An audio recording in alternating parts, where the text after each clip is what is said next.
Girls on Tour is a book club that aims to keep us connected while shining a light on some badass women and gender diverse people within the entertainment industry. Touring can be incredibly boring and sometimes very isolating. Having stories to connect over can make us feel close no matter how far apart we are.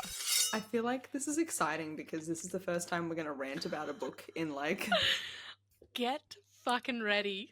Maybe not like a super positive way. I don't think I've ever been so deeply offended by a book that I've already read before. Do you know what Huge. I'm saying? But who are you? But whom's to my? Oh my gosh. I am BB. But I hate doing this part. I am BB. I am a marriage celebrant. I love love. I love books. I love the shit out of you. So here I am. Oh my god. We're so on it today. That was rapid Smash fire that. as fuck. Smash and we're that. into introductions already without like 97 years of chaos. It's because we're both so excited I have to so get much to to the say. yapping. My name is Monique. I'm an all-round tech. I work in musical theatre. I've been touring a bunch, and I love books, and I love entertainment, and I love you. You know what I don't love? Realizing that one of my favourite books and franchises of my youth, I actually would not consider a favourite if I read it today as an adult. That it didn't Trash. stand the test of time. Not only it's not that it just didn't stand the test of time. What the fuck is this? Like, what kind of teenage hormonal bullshit was my brain doing that I was like, yes, like what is going on? Okay. I feel like we need to get through the spoiler free so that we can get into yapping. Okay. Spoiler free, in case you've been living under a fucking rock and you never read or experienced Twilight. Twilight is about this teenage girl named Bella who goes from living with her mother. She has divorced parents. She goes from living with her mother to living with her father. And her father, Charlie, Daddy Swan, he lives in this teeny tiny town in the middle of fucking nowhere where it's all rainy and miserable and whatever. She goes there, she ends up meeting a boy. The boy, he's a vampire. Oh my god. That's crazy. It's about everything that unfolds. Twilight in itself became like a cultural phenomenon. Became a like 5-movie franchise. The books were everywhere. I don't think that even doing this spoiler free is needed, because if you are on the internet, you know that Twilight exists. Even if you haven't like seen it or read it, you know it exists and you've consumed some of it in some way, because it became such a huge part of pop culture, at least for like our generations. Yeah, absolutely. But what was your experience? Like, when did you read the book? When did you like watch the movies? What was your vibe? How into it were you? Give me the tea. Give me the lore. Okay, let's hit it. I think I was trying to remember like how old I was. It came out in 2007. Okay, and let's do some math. Let me double check that. Let's do some math. 2007. So I was 14, 15. I'm bad at maths. Whatever. I was a teenager. Okay. The first book came out in 2005. The first movie came out in 2007. Okay, this makes more sense for what I thought my history was, because I thought I was 13, and that makes sense, because I was 13 in 2005, and I read it like within months of when it came out for some reason. I think Maddie was reading it, and so I read it as well. And I was so quickly obsessed. Like, I hadn't been obsessed with a book series that intensely since like Harry Potter. Yeah. Like it consumed my every being. And then like the movies were coming out and I would go and see like the midnight screenings, the other books when they came out. I would go to like my local tiny town like bookstore opening for them. Like it was getting absolutely insane crazy. And I like had such a like soft spot in my heart for Twilight. Like I knew it wasn't perfect. Like I always knew that it was a little bit silly. And like we love books that are a little bit silly. Yeah. But reading it again now, I have no words. I have so many words, but I also have no words for like what the fuck is going on. But yeah, I was obsessed with it. I bought the DVDs. Which of the Supre t-shirts did you own? Thank you for asking. Thank you so much for asking. I think I have a photo and I can send it to you and we can put it somewhere so people can see it. And I am literally wearing, wait for this, the JJ's red skinny jeans and the black Supre top that says, I love boys that sparkle. Yeah, absolutely I did. Yeah. And you still do. And look, I don't know if I do, because this motherfucker is I can't deal with it. But yeah, like I was absolutely obsessed. How about you? Like, did it hit you that hard as well? Oh yeah. I did not read the books until the movies came out, and that makes sense because in 2005 I was 7 years old. So I want to like, kill myself, excuse me. or like 7 or 8. I was like 8 years old. Yeah, I was 8. Let me die. So like I was not reading the books at that time. But in 2007, I was like 10 years old when the first movie came out. So like I was ready. And then I remember reading the books after that. It 100% consumed my life. Like, other than just the fact that like the movies and the books, that was one thing. But then also the soundtrack itself, because I was like super into Paramore and Muse and like all of those bands. So that also like consumed my life. I have such vivid memories of the ways that like Twilight was in my like teenagehood, of like we used to go to this dam near Orange, Muckawar Dam. I don't know if anyone would know what this is. And like we would go there with my dad. So that shows how long ago this was. We were there with my father. Father. I just remember walking around in all the trees listening to like Caught Myself, like a fucking full main character moment. Or I remember like, right, because I had Twilight journals, and for a hot second as a teenager I tried journaling purely because Bella journaled in the movies. And so I'd be there writing, and I remember like so vividly writing this this is a whole tangent, writing this whole bit because it was raining and I was like being super sad girl, and I remember writing something about how like it was raining and it's like the sky is crying with me, or like some bullshit like that. But it was also a family thing. Like my mum read and like watched all these movies and everything, and we would go to the screenings together. And I now desperately need to call my mother and be like, hey, were you actually also down bad for this series? Or were you invested in it because I liked it and you wanted to like do something together? And like you were like, yeah, okay, cool. But like she loves this, so I want to do this with her. Because if my mother actually loved these books in her adult brain, I have so many questions for her. Like, because hey queen, what the fuck? And you know what? I was thinking about this today, and I'm going to say something so controversial and so bold. And that is that I think without the movie franchise, this book series would not be like a classic anymore. Like it would have been like it would have been like even like Vampire Academy. Vampire Academy was the shit at that time as well, but the movie and TV adaptations flopped so hard that it hasn't become this like pinnacle of culture of the time that it like I loved those books just as much as I loved or thought I loved Twilight. Or even like The Mortal Instruments is a perfect example of that as well. Like it didn't become like a pop culture phenomenon the way that Twilight did because it didn't have a good film and TV adaptation the way that Twilight did.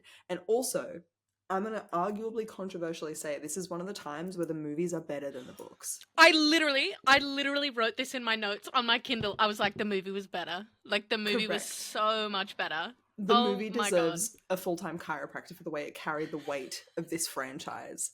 Spoiler free is done. We're spoiling. If you care for this to be spoiled, or you for some reason don't know what it's about, get out of here. I don't really want to tell you to go and read it, but like maybe go watch the movie and then come back.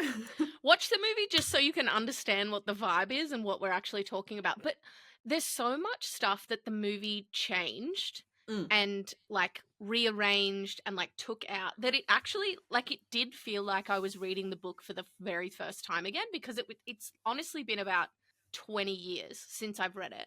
So I know I did the maths and I was like, like probably less than that, like 20 years since the last time the first time I read it. I mean, that's wild that it's that old. Like in my mind it's not that old, you know? Yeah, but it's crazy. It's getting up there. And the movie came out in 2007. So that's it was between like 2007 and I think the last one came out in 2012. Okay. Oh, the first movie came out in 2008. Sorry, I was incorrect. But then it was 2008, 9, 10, 11, 12. Yeah, so for like 5 years of our lives, this consumed everything. And 2008, I was in year 5. 2012, I was in year 10. So I was like, no, I was in year 9. So I was like prime age for this to be my shit. Yeah, it grabbed you. Like that was perfection. Oh my god. And you know what? Let's start on a positive note. I have one positive between the book and the movie.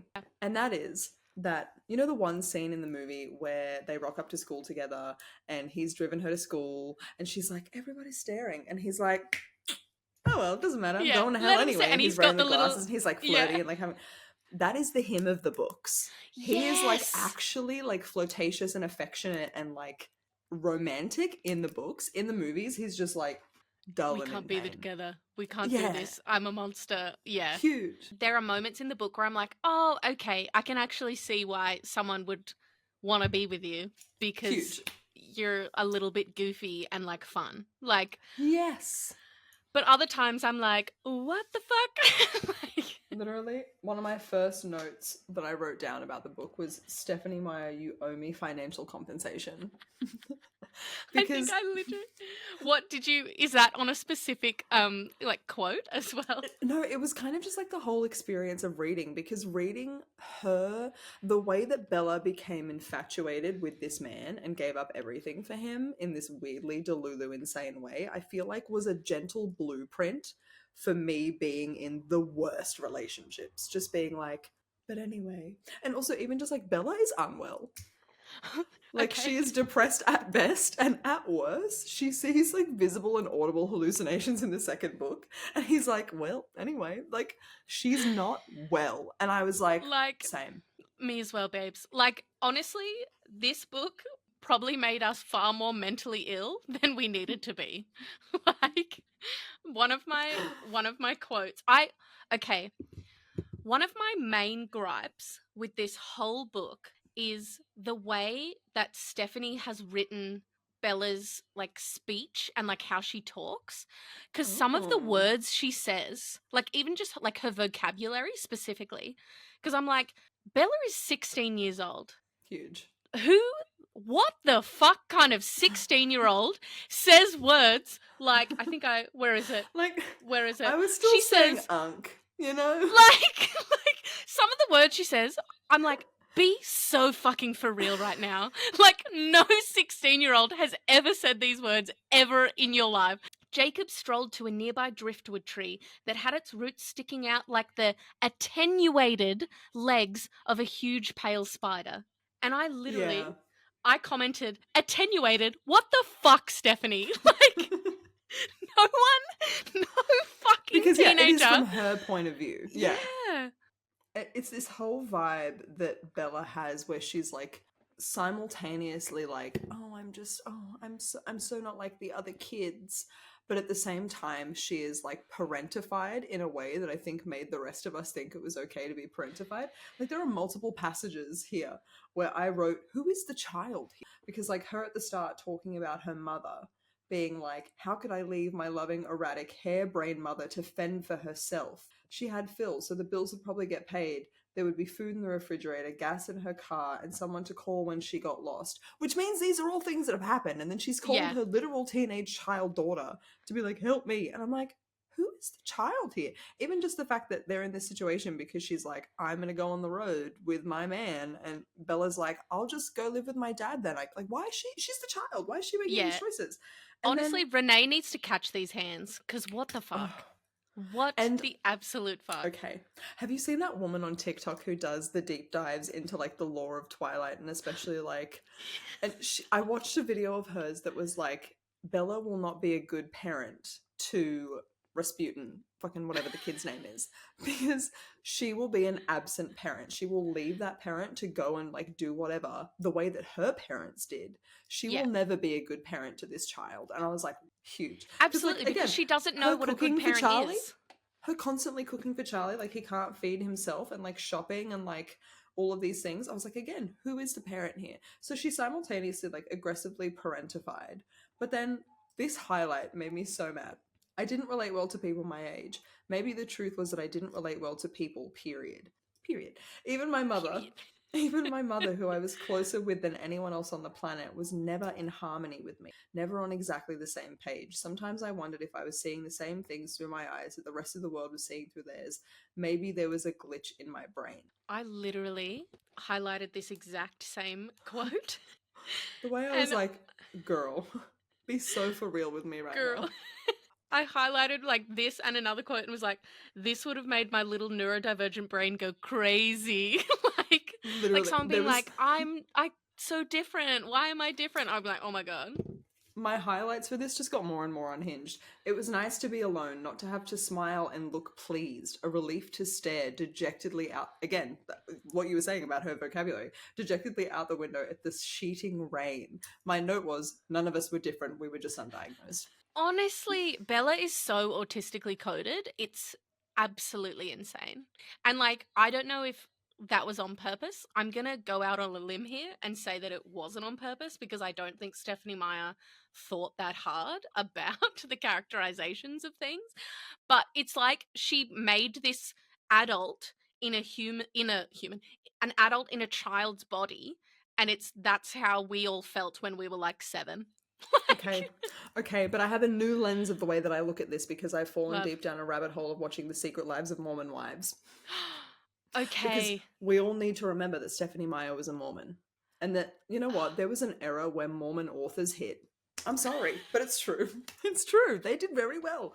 But in Secret Lives of Mormon Wives, somebody tell me if they've watched it, it's like all of these adult women who are like acting out the way that teenagers do because they weren't allowed to rebel and to be immature and do all these things because they were like children, and then they were married, and then they were parents, and then they finally get to do whatever they want to do, and that's when they start like testing boundaries and doing things. And I wonder whether that level of like that kind of immaturity has any similarity to this kind of thing where like Stephanie Meyer, this is a self-insert, like she put herself in this book, whether absolutely. this is like her in the same way, like sheltered brain fantasizing about what this was, because Edward is Jesus coded through and through. Like, oh my god, he is flawed, but he is like, you know, doing his best, and like the sacrifice and the suffering and like even all these things. Actually, if you've read Midnight Sun, which I read 2 pages of Midnight Sun and I was like, get fucked. Okay, because Midnight Sun I've read Midnight Sun, and then going back to reread this made me angry because in Midnight Sun, which for those who don't know, Midnight Sun is the version of Twilight that is from his perspective. Then she also did a gender bent one, which was like a whole thing. But anyway, in Midnight Sun, first of all, he thinks she's fucking boring. Like, he sees her and he's like, why are all these humans losing their mind over this boring girl? Like, she's unimpressive, she's basic, whatever. Which I laughed at because, where did I take the note of it? Doesn't he full on, like, isn't he obsessed with her? Like, what the fuck? Well, that's what he says in this book. Oh, she's talking about how she's, like, basic or whatever, and he's like, you don't see yourself very clearly, you know, I'll admit you're dead on about the bad things, but you didn't hear what every human male in this school was thinking on your first day. I don't believe it, I mumbled to myself. Trust me, just this once, you are the opposite of ordinary. Bullshit, because in Midnight Sun, he's like, basic, boring, she is the worst, la la la, like, why is everyone freaking out about this girl? And then he smells her, and he's like, oh, actually. Whoa, obsessed. But also, he rags on Jessica and like the other girls in the school for the impure thoughts they have about him because he can read minds. But there's this part where he's like, and this came back to me in such a violent memory, there's this part where he's talking about like, oh, I wonder if these like fantasies that these other girls, like Jessica specifically, have been having about me, I wonder if I would find them so disgusting if they came from Bella. And he starts describing one of Jessica's fantasies, which is like basically him hugging her. And she's like, and he's like, ugh, impurity. And I'm like, bro, it's a cuddle at best. Fully clothed in the sunlight with Coldplay on. You could do it in front of your pastor kind of hug, like relax. But it's like all of that stuff, but even like him being so strong that they can't have sex, like it's the purity, it's the getting married super young, it's the being together forever. It's like the idea that love works when you find that one person it works with and you stay with them forever. That I think is ingrained in her because of her religious upbringing, for sure. That truly makes so much sense. It's so funny that like teenagers were obsessed with this book about this man that was like, no, we can't touch, when like all of us had such raging hormones that like we would have jumped. Like there's moments even in this book where Bella like tries to jump his bones and I'm like, go for it, Queen, like let's go. And he's like, no, I'll hurt you, blah blah blah. And I'm like, that is such obviously like an allegory that she's putting in there, that like abstinence is key and like you can't do all of these things before marriage because you could hurt each other and all that kind of stuff. But oh my god, But also, I think, at least from my experience, when I was growing up and when I was that age, like, yes, there were raging hormones, but also I was constantly being pressured into situations I didn't want to be in and that I didn't understand and that I didn't fully consent to.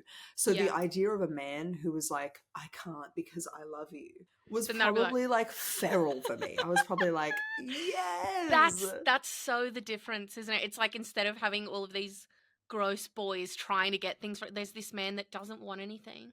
He just wants to love you. Oh my god. Yes, which makes her then super horny, and that's the one thing that Stephanie got right. There's this one part where they're talking about, like, I think they start to talk about like what they can and can't do. Like this part where she's like, he goes, I don't think that would be possible for us. And she says, because it would be too hard for you if I were that close. He's like, that's certainly a problem, but that's not what I was thinking. It's just that you are so soft, so fragile. All of these things, I could hurt you, I could kill you, blah, blah, blah. And I've just written, what kind of abstinence first bullshit is this? Like, what the fuck? I also remember reading, is it Breaking Dawn? Is that the one where they get married? What's the one they get married? Is it Eclipse where they get married and then Breaking Dawn's the after stuff? Yeah. Yes. Eclipse, they get married. And I remember reading that, and even on their honeymoon, he's like, no. And I was like, you better fucking, like, it's Put time, down. bitch. Yeah. And like, even Bella's like, it's time. I've got my lingerie, blah, blah, blah. Yeah. I'm wearing a negligee, bitch. Let's go. I got rid of the long khaki skirt. It's time to go. I ended up in my only skirt, long, khaki coloured, still casual. I put on a dark blue blouse that he'd once complimented. A quick glance in the mirror told me my hair was entirely impossible, so I pulled it back into a ponytail. And then she goes down the stairs and she's like, I'm decent. And he says, wrong again. You are utterly indecent. No one should look so tempting. It's not fair. And you know what? Maybe Stephanie got something right, because all I want is to be loved in a way where I could wear the most hideous outfit in the world and them still be so down bad for me, because what the fuck is that? Blue and green should never be seen unless there's something in between, first of all. But long khaki skirt? Not the khaki skirt, please. Like, I know it was the early 2000s, but let's be so for real right now. We weren't that bad. Like, oh my god. You know what? Being in my notes, I'm reminded of something. I want to talk about drugs for a second. Sure. Because, again, thinking of the brain... Sorry, I just went past my note that was like, I love you. You are my life now. And my response was, sorry? Oh my god, okay, we're going to talk about drugs, and then I need to talk about the timeline of this fucking book because it makes zero sense. Yeah. But we will talk about drugs. So the drugs of it all. Again, remembering that, like, Mormons, drugs are a massive no-no, drinking is a massive no-no, caffeine is a massive no-no, like, all the things are a massive no-no.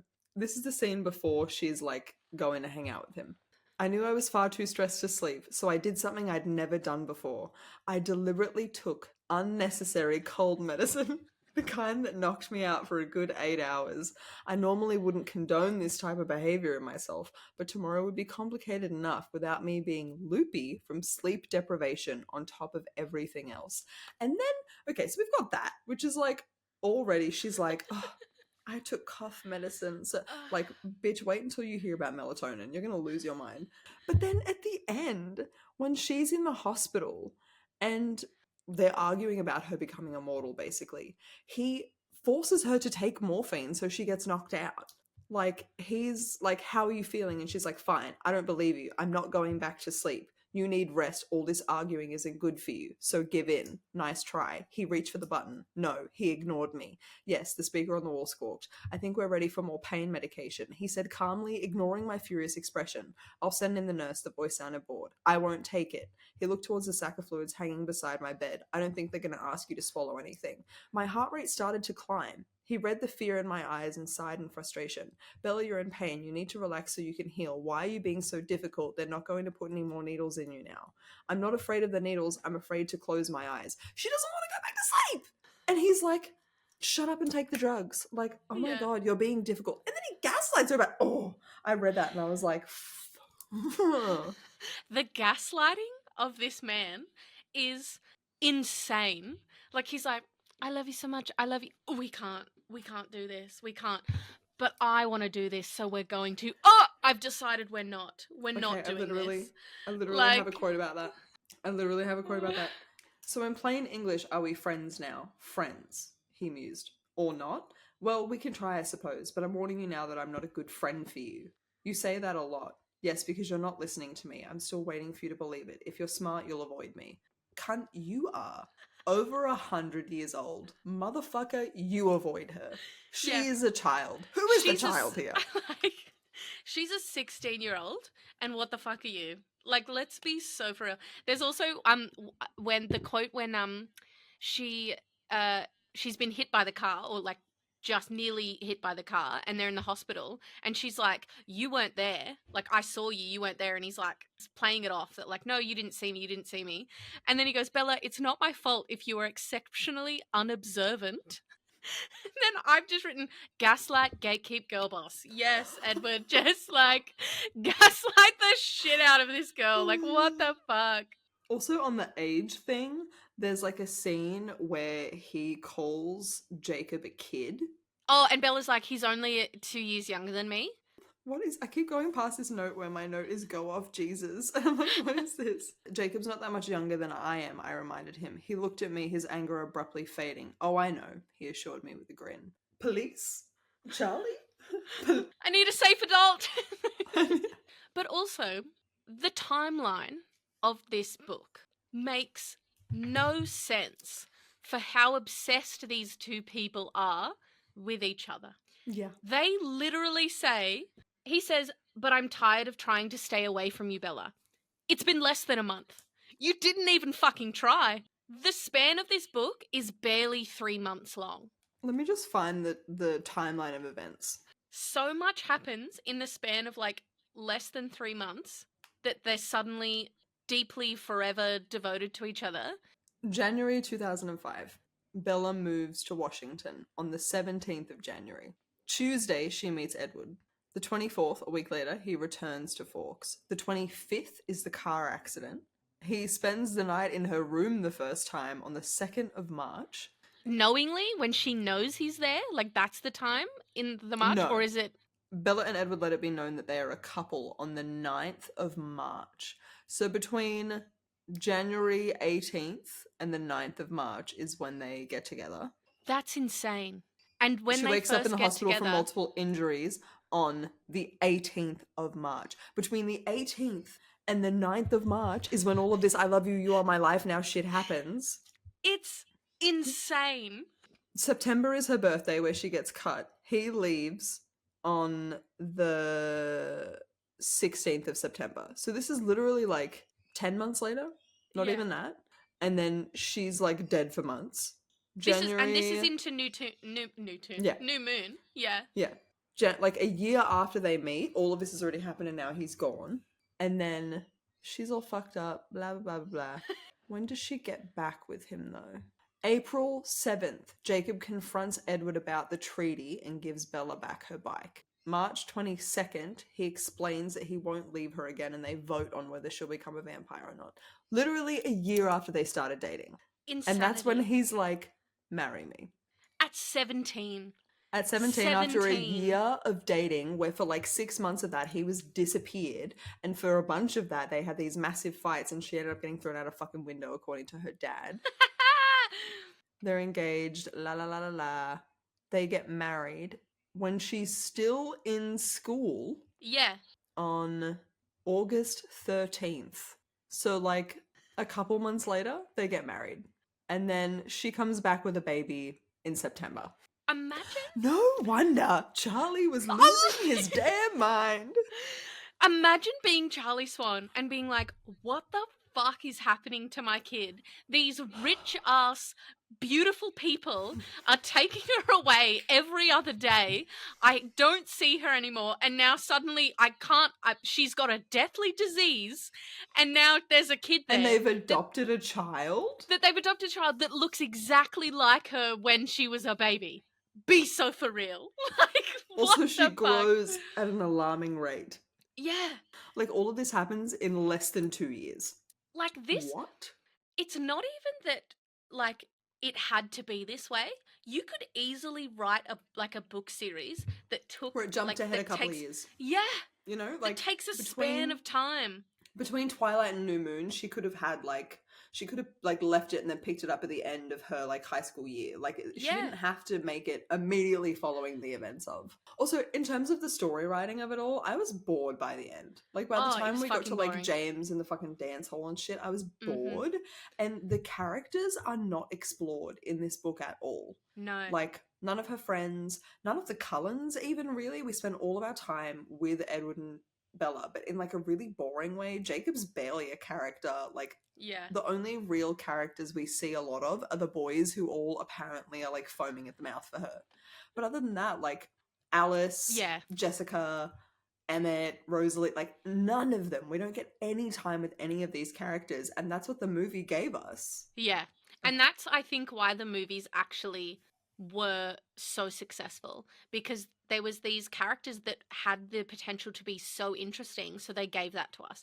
Like, I couldn't care less about Bella. No offense to her, but like, I don't fucking care about you. Like, imagine like Rosalie's story. Great. Love it. Murdered her like I'd watch fiance. That movie in a heartbeat. Yes. Like, Emmett got nearly killed by a bear and is now obsessed with fighting bears. Love that. Like, Jasper probably couldn't care less because he's a Confederate soldier and like, what the fuck is that? But anyway. But he was also turned into a vampire by a scary woman who made him make an army of newborn vampires. And that is interesting. We do kind of explore that in the next one, though. The book version of Jasper is far better than the movie version of Jasper. The movie version of Jasper is like 3 lines, or is that the reason it's better? Exactly. And that's it. This is literally him in the movie the whole time. Like, but in the book, he actually does stuff. Like, he's nice to Butterscotch. Honestly, I could read a whole book about Alice. She's great. I love her. Like, and like her lore of like her being basically Delulu, not having any of her memories at all, being shoved in an asylum and then becoming a vampire. Love. Cool. Far more interesting than fucking influencer Edward over there. Like, I couldn't fucking care less. Reading about Carlisle and his drive to make Edward was like that he was lonely. Grow up. And then so he was like, I picked someone who wouldn't be missed because his parents were dead and like whatever. And then he made Esme. And then he made Rosalie, hoping like ultimate wingman shit that like it would be Edward's girl. And I was like, oh. That's some Frankenstein shit. No thanks. You're playing God. Like Carlisle, is kind of a villain. Like he's constantly played God and then been like, I only gave the choice to people who wouldn't choose it. Rosalie is the voice of reason where she's like, I wouldn't want this. If you'd given me the choice, I would have said no. Like, yeah, you thought that I wanted this because I was like nearly dead, but I'd rather, like, I wanted a life. I wanted a baby. I wanted all of this stuff. Yeah, and that's why she hates Bella so much. And like, obviously that gets explored later on. I hate Bella. So like, go off. That's fair. Stephanie, what is happening? I had a great time reading it. Like, I'm not gonna... Oh, yeah. Like, I think I had more of a good time reading it because of all of the little snarky notes that I was, like, writing in it, that I was saying to you. Like, I was literally sitting at the lunch table at work, and, like, I was audibly just like, ugh, like this. And one of my coworkers was like, are you okay? Like, what are you reading? And I was like, I'm reading Twilight. We don't even need to discuss it. Like, I don't want to talk about it. Like, it's fucking shit. Like, it's so interesting because, like, for nostalgia reasons, I feel like all of us rewatch the movies all the time, and we've like accepted that they're so dramatic and they're so unreasonable. But I think the way that like Robert Pattinson and Kristen Stewart portrayed these two characters is almost like a meme in itself. Like they both knew it was kind of ridiculous. So it allows us to be like, this is dumb. But anyway, but in the book, they take themselves so seriously. So you're so like, real. Like, it's not that big. Like, it's not that fucking deep. Get over it. More highlights. Her at the end of the book when they go to the prom. She dressed me in the most ridiculous dress. Deep blue, frilly and off the shoulders, with French tags I couldn't read. A dress more suitable for a runway than Forks. And my note was, yes, but the khaki skirt with the blue blouse was cunt as hell. Shut the fuck up.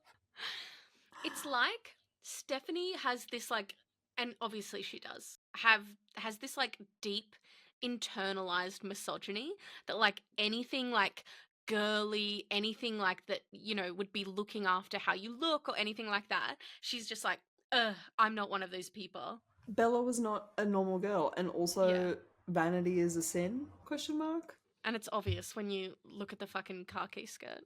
Like, honestly, that feels like far more of a sin than anything else. Truly.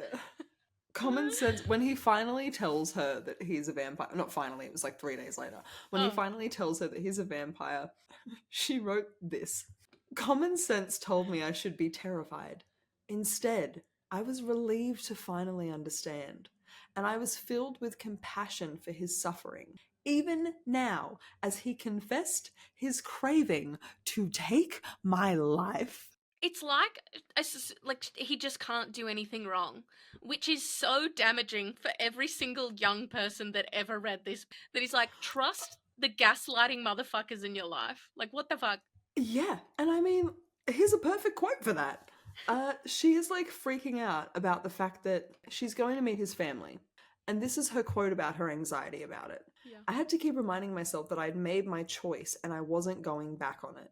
I pulled his note out of my pocket much more often than necessary to absorb the 2 small words he'd written. He wants me to be safe, I told myself again and again. I would just hold on to faith that in the end, that desire would win out over others. And what was my other choice? To cut him out of my life? Intolerable. Besides, since I'd come to Forks, it really seemed like my life was about him. Red flags all round. But also the fact that she's like, I just have to trust that he. That's such a religious thing to do, though. Like, you're trusting that like the higher power has you. Oh, the grossest part of the book for me was when he's driving really fast and she goes, "Holy crow, slow down." Holy crow. This is what I'm saying. A 16-year-old would never speak in the way that she, like, no wonder Edward thought she was so alluring. Like, she was talking like an 80-year-old woman. Like, what the fuck? Gee willikers. Another one. I'm absolutely ordinary. Well, except for bad things, like all the near-death experiences and being so clumsy that I'm almost disabled. I fucking read that and I was like... The way I almost threw my Kindle into the sun. Like, it's so obvious this was written in 2000 and whatever, but I know for the deepest fact, I know for a fact that if Stephanie wrote this today, she would still say the exact same. 100%. Like, that's the thing about rereading, like, nostalgic reads. And we've discussed this together before, but, like, I don't think we've discussed it, like, on the podcast before. And even when we were trying to figure out what book to read for our nostalgic read, it's so hard to find authors that aren't fucking trash. Truly. Like, so that have, like, books that have just turned out to be horrible, authors that have turned out to be fucking horrible. But the thing with Twilight is that Stephanie Meyer was kind of always horrible. So there was never an expectation that she was ever going to be anything but horrible. And I feel like that's why I'm okay with us reading it. Because she never, I don't think she ever pretended to be better. Or we never thought she was better. It was just, we always was like, Stephanie, be serious. Like, what the fuck? Like, if I read this for the first time now, I would be ready to drag her endlessly. And I still am. But... And we have. And we have. As I was growing up and as the movies were coming out and as the things were happening, where I was kind of being exposed to things not being okay through this franchise. Like, I remember growing up and, like, realizing that majority of the werewolves who were meant to be Native American were not played by Native American actors. And I was like, that's sus. Like, that was my first, in memory, awareness of, like, casting and the fact that it should be done properly. And even, like, all the purity shit and, like, all that stuff. I was like, oh, like, it gave me a lot to think about. It's like she inadvertently radicalized us because she was doing none of that for herself. And we were like, what is this? Hey, Queen, what is going on? Yeah. They originally were going to cast a native actor for Jacob, for Jacob, but they said that he had to cut his hair, and he was like, absolutely not. And they were like, okay, we'll just go with this guy. Which also, like, I'm sorry, wear a wig. put him in a wig. Yeah. Fuck off. Like, that's actually insane. And also, even just the fact that the argument was over the fact that they didn't accept that a Native American man would not cut his hair, which I think anyone with half of an awareness of the internet who's even interacted or seen anything to do, I think the most basic thing that anybody knows about Native American people is that their hair is so incredibly important to them, and that men don't cut their hair, and that in a lot of cultures all over the world, cutting your hair is like a sign of grief or like an incredible life event moment. It's not something you just do for you a don't just do movie it for a role. movie. Especially when I could just wear a wig. Honestly, wigs exist, bald caps exist. Just what are we doing?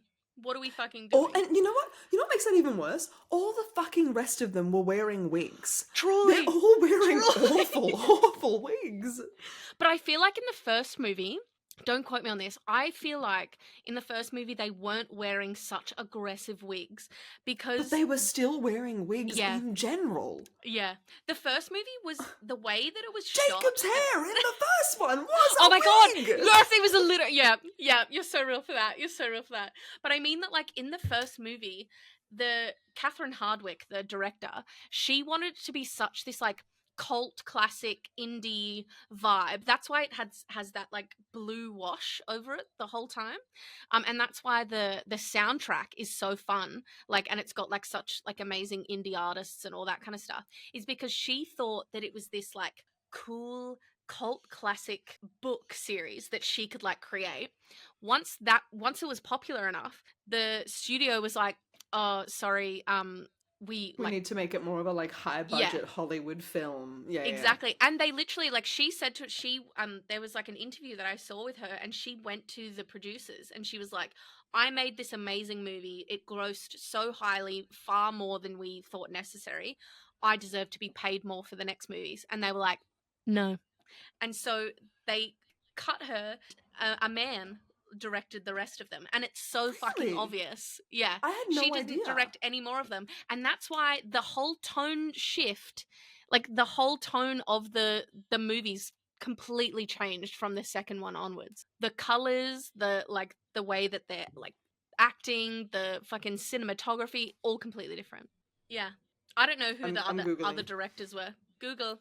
Oh my God. She wanted other women to direct the sequels after her, but all 4 movies were ultimately directed by men. I had no idea, and this explains so much. And also, Catherine herself is entirely responsible and is due all of the credit of the fact that this franchise became a phenomenon at all. Because the first one popped its pussy so severely, and the rest of them ride on the coattails of the first one, to be honest. Yeah. And the books, she deserves all the accolades. Yeah. Like, but that's the thing, like, I think I have now more nostalgic feelings attached to the book, not to the movie than I do to the book. Same. Like, I could rewatch the whole, like, movies right now. Like, I remember in lockdown, or like during like COVID, when COVID was big, I got COVID, and all I wanted to do was watch Twilight. I was like, I want to be Bella sitting in that chair in New Moon. Not moving. Just dissociate. Yeah.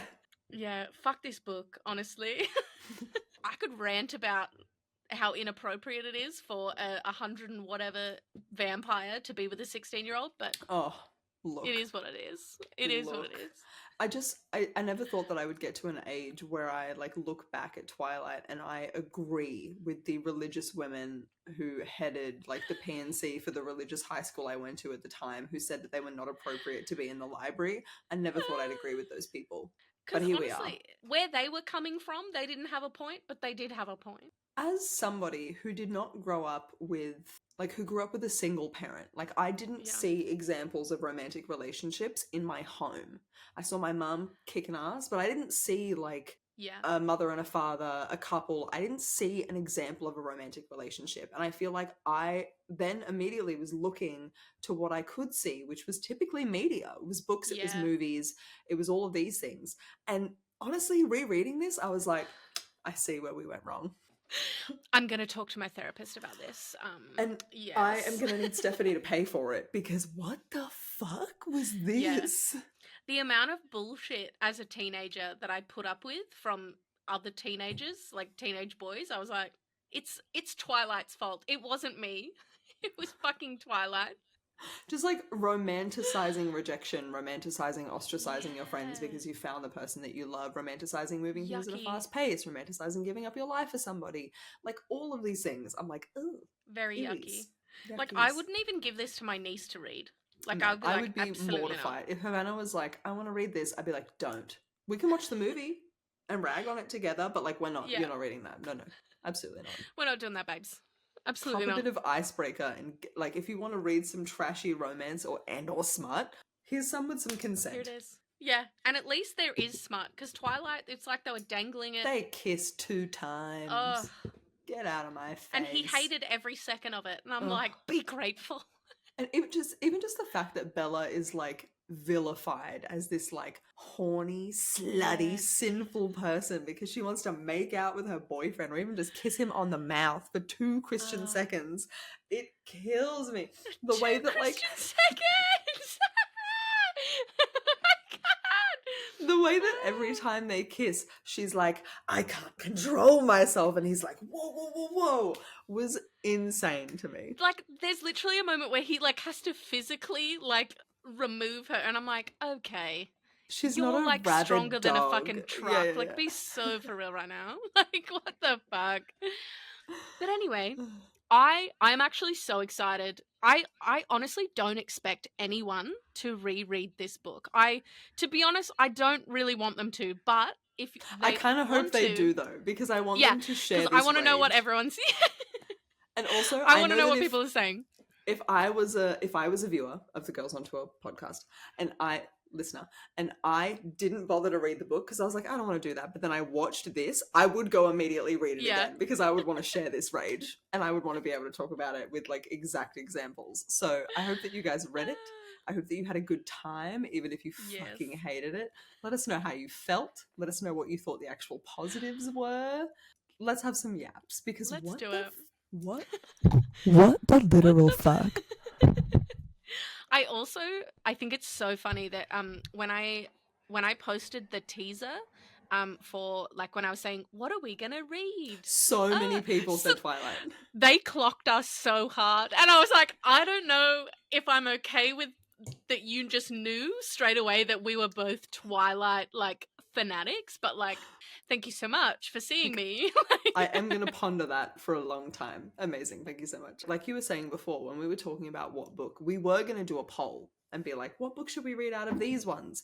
But then when we looked into the authors of these books, we were like, oh, it's recently come out that they're all of these things, or like we don't exactly, all the authors that we've read so far could come out and be fucking awful people. Yeah. And there's a level to which you can't be like, I will only read this if they're 100% a good person, or if the book is 100% good. Like that is the joy of like consuming art together, is that we get to critique it, we get to analyze. It opens up conversations about important things. But at the same time, by telling people to read it, we're endorsing these books and giving sales to these authors. So we wanted to pick something that would at least be enjoyable and that wouldn't be like so awful. And wouldn't be like completely standing against everything that we believe in the most heinous and loud of ways, even if it was like gently racist, gently sexist, like all of these things. What we pick for next year. If you have any suggestions or recommendations of like good books for Nostalgia November, let us know, because I loved it and I can't wait for us to do it again. Thanks so much.